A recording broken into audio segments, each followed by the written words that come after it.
చిన్న చేపలు తింటే ప్రెగ్నెంట్ లేడీస్కైనా డెలివరీ అయిన లేడీస్కి చేపలు పెట్టద్దని చాలామంది అంటారు. ఈవెన్ మేము కూడా తినలేదు.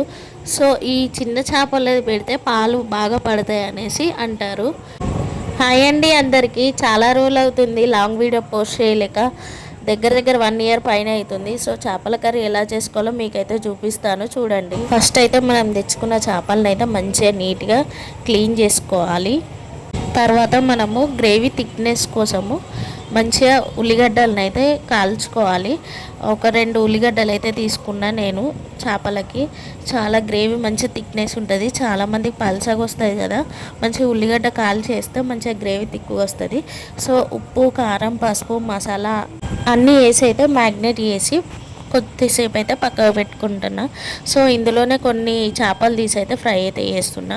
పిల్లలు పులుసు ఎక్కువ ఇష్టంగా తినరు, మళ్ళీ అందులో అవి చిన్న చేపలు, అందుకే ఇష్టంగా తినరు కాబట్టి వాళ్ళ కోసం అయితే నేను ఫ్రై అయితే చేస్తున్నాను. సో పక్కకైతే కొన్ని పెట్టుకున్నాను. మిగతా అల్లం పేస్ట్ అయితే మంచిగా మిక్సీ పట్టుకున్నాను. మనం నాన్ వెజ్ ఏ కూరలో అయినా అల్లం పేస్ట్ ఫ్రెష్గా పట్టుకొని వేసుకోవాలి, చాలా టేస్ట్గా ఉంటుంది. సో దాంట్లోనే ఉల్లిగడ్డ, ఒక చిన్న టమాటా కూడా తీసుకున్నాను, మిక్సీ పట్టేసి పక్కకు పెట్టుకోవాలి.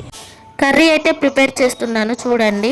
మంచిగా మనం చేపల కూర వండుకునే గిన్నె అయితే తీసుకొని దాంట్లోకి సరిపడా ఆయిల్ వేసుకొని మనం మిక్సీ పట్టుకున్న ఉల్లిగడ్డ, టమాటా పేస్ట్ని మంచిగా వేసుకోవాలి. వేసుకున్నాక దాంట్లో ఉన్న పచ్చివాసన అంతా పోయేంత వరకు మంచిగా మగ్గనివ్వాలి. లేకుంటే పచ్చివాసన వస్తే కూర అస్సలు టేస్ట్గా ఉండదు. చాలా అంత ఎట్లా అంటే పచ్చి పచ్చి వాసన లెక్క, ఉల్లిగడ్డ పేస్ట్ వాసన లెక్క వస్తుంది. మంచిగా ఆయిల్ పైకి వచ్చేంతవరకు మగ్గనియాలి. చూసారా, కొద్దిగా అడుగు అంటినట్టు అయింది, కానీ అట్లా ఫ్రై చేస్తేనే మంచిగా ఉంటుంది. దాంట్లో ఉన్న వాటర్ అంతా వెళ్ళిపోయి మంచిగా పచ్చివాసన లేకుండా ఉంటుంది. దాంట్లో కొంచెం కారం, పసుపు, ఉప్పు, మళ్ళీ కొంచెం గరం మసాలా అవన్నీ వేసుకున్నాను. ఎందుకంటే ఆయిల్లో కూడా కొంచెం ఫ్రై అయితే బాగుంటుంది కదా అని. చూసారా, నేనైతే కర్రీకి ప్రిపేర్ చేయాల్సిన చేపలు అయితే వేసేసుకొని మంచిగా ఒకసారి కలుపుకొని ఒక 5 నిమిషాలు మూత పెట్టుకుంటే వాటికి మంచిగా ఆ ఉప్పు కారాలన్నీ మంచిగా పడతాయి. సో నెక్స్ట్ తర్వాత మనకు కావాల్సినంత చింతపులుసు వేసేసుకొని మంచిగా కొంచెం చిక్కగా వేసుకోండి. చిక్కగా వచ్చేంత వరకు కొద్దిగా వేసుకుంటే చిక్కగా వస్తుంది. బాగా నీళ్ళుగా ఉంటే టేస్ట్ ఉండదు. మంచిగా మూత పెట్టుకోవాలి. పెట్టుకొని మనకి ఇప్పుడే మనము ఉప్పు సరిపోయిందో లేదో చూసుకొని కొత్తిమీర, పుదీనా వేసుకొని దించేసుకుంటే అయిపోయింది. చూసారా, వేడి వేడి అన్నంలో నేనైతే కొత్తిమీర లేదు నా దగ్గర. సో నేను అట్లనే గ్యాస్ బంద్ చేసేసి దించేసుకున్నాను.